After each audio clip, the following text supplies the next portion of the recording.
कि आपका ऑडियो और वीडियो पहले से एक ही फाइल में just a रिकॉर्ड हो रहा second. है। So hello guys, I'm just learning how to make YouTube videos and I have zero fucking idea. Just now I have created a basic setup, so I have a ring light that is acting as my key light, and that's all. So I don't have filler lights and all, and I have my phone camera set up over here, and there is a background light that just gives some depth to the frame. So I used it to make it like as a backlight, and yeah, so I'm going to learn and I'm asking Grok to explain me all this, but I think Grok part is done. So it told me that how to export sound and all those things, but I will watch this video. This looks interesting, but yeah, this guy is also right. Before I begin, I want to thank ASUS for sponsoring this video. My process starts by asking a simple question. What's the point? It may sound overly simplistic and obvious, but if you don't have a clear answer to this early on, you're going to waste a lot of time throughout the process. You'll shoot things that don't matter, overwhelm yourself sorting through footage, and you'll be wrestling with a convoluted story until you know the point of it all. When you have a clear direction, you'll capture with intent and can focus your creative efforts. If you're like me, you make content because you enjoy it and you want to share your message with an audience you can connect to. But how do you know if they'll care? One way to test the viability of your ideas is to see if people are already searching for the subject you're covering. I use a tool called TubeBuddy because it helps me determine how big of an appetite there is for my type of content. I research different keywords to find what people are already searching for, and I do my best to align my own ideas with those popular search terms. Then I aim to make my own content better, unique, and different from what's already out there, so I can stand out amongst all of the noise. Before I shoot anything, I build a script and shot list. This gives me an idea of what the final video might look like. I TubeBuddy, okay. So let me ask अपना भाई से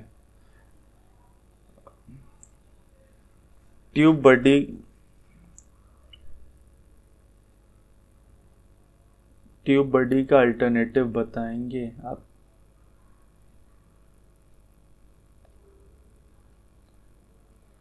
Tubidy corp का मतलब अगर आप quick से है नहीं YouTube Buddy करके एक ऐप होता है जो हेल्प करता है आइडिया के ऊपर रिसर्च करने पे.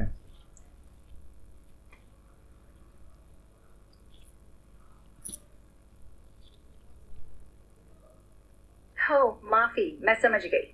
आप ट्यूबबडी की बात कर रहे हैं जो YouTube क्रिएटर्स के लिए रिसर्च और ऑप्टिमाइजेशन टूल है. मैं आपको ट्यूबबडी के कुछ अच्छे विकल्प बता देती हूँ जो वीडियो आइडिया रिसर्च और चैनल ग्रोथ में मदद करते हैं. 1. vidIQ. ये सबसे पॉपुलर विकल्प है. इसमें कीवर्ड रिसर्च, कंपटीशन एनालिसिस और ट्रेंडिंग टॉपिक्स की जानकारी मिलती है. इसका रियल टाइम स्टैट्स बार आपको तुरंत व्यूज और वॉच टाइम दिखाता है. फ्री प्लान भी है और प्रो प्लान $750 प्रति महीना से शुरू होता है. 2. ताजा AI. ये ऑटोमेशन में माहिर है. वीडियो टाइटल, डिस्क्रिप्शन और थंबनेल अपने आप जनरेट करता है. कीवर्ड रिसर्च के साथ साथ ये कंटेंट को शॉर्ट्स या ब्लॉग में भी बदल सकता है. फ्री ट्रायल है. इसने कई सारी चीज़ें बता दी हैं, तो अब मैं TubeBuddy तो बाद में ही इंस्टॉल कर दूंगा एक बार क्रिएटर्स के लिए. बट चलो अभी वापस अपने वीडियो में चलते हैं. सबसे पहले we have to know why we want to create a video.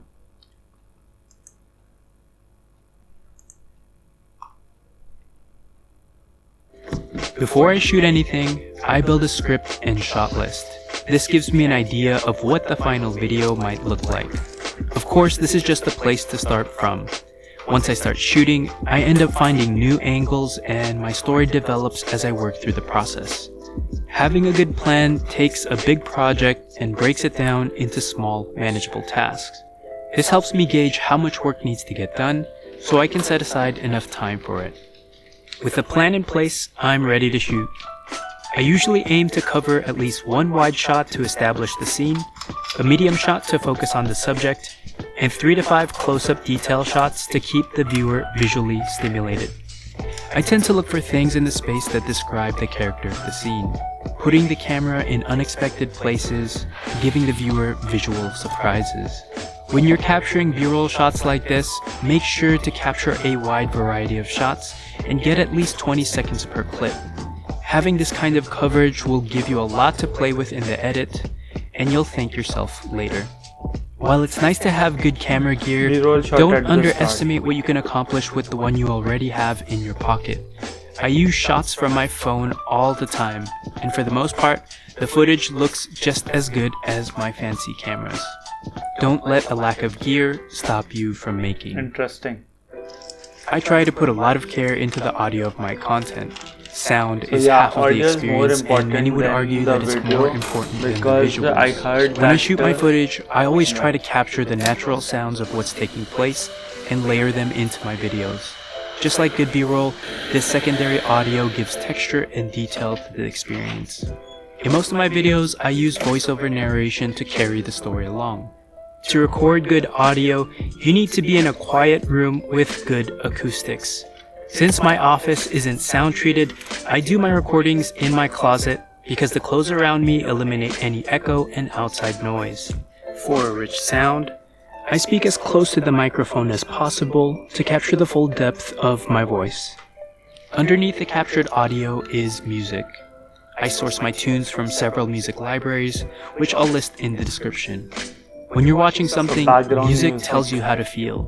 I generally like relaxing vibes, so I prefer to use mostly chill beats. With everything captured, it's time to edit. I pull in the footage and line it up with my narration to make my rough cut. This helps me see how well the story has come together. If I feel like I'm missing something, I'll do a pickup shoot to get the shots and audio I need to complete the story. Then I do several more passes on the edit to trim out excess and refine my story points. To stay organized, I color code the sections of my edit to match my script and shot list. This helps me easily identify each section of my story. Being a good editor requires you to be emotionally detached from what you shot and solely focus on what you're trying to communicate. Every shot should have a purpose, and every sequence should move the story forward. Everything else should be edited out. One of my favorite parts of the post-production process is color. This is where I take the footage I've shot, color correct it, and then add a little color grading to enhance the look of my picture. For most of my shots, I like to slightly overexpose them and add a classic orange and teal color grade on top. When you're working on any kind of color-sensitive imagery, it's important to have an accurate monitor. The Asus ProArt Display PA278QV is a monitor designed for creatives who need color accuracy for their work. It's a 27-inch IPS panel monitor with a 75Hz refresh rate and adaptive sync technology. This monitor has 100% sRGB and skip the monitor ads. Allows you to adjust the height, angle, and rotation to meet the needs of your setup. I don't know why this guy has the PA2048 QV. I don't think so why this guy didn't do the post-production. But yeah, I will edit this video and I don't know, I will just keep some part unedited. I'm recording the background noise at the end.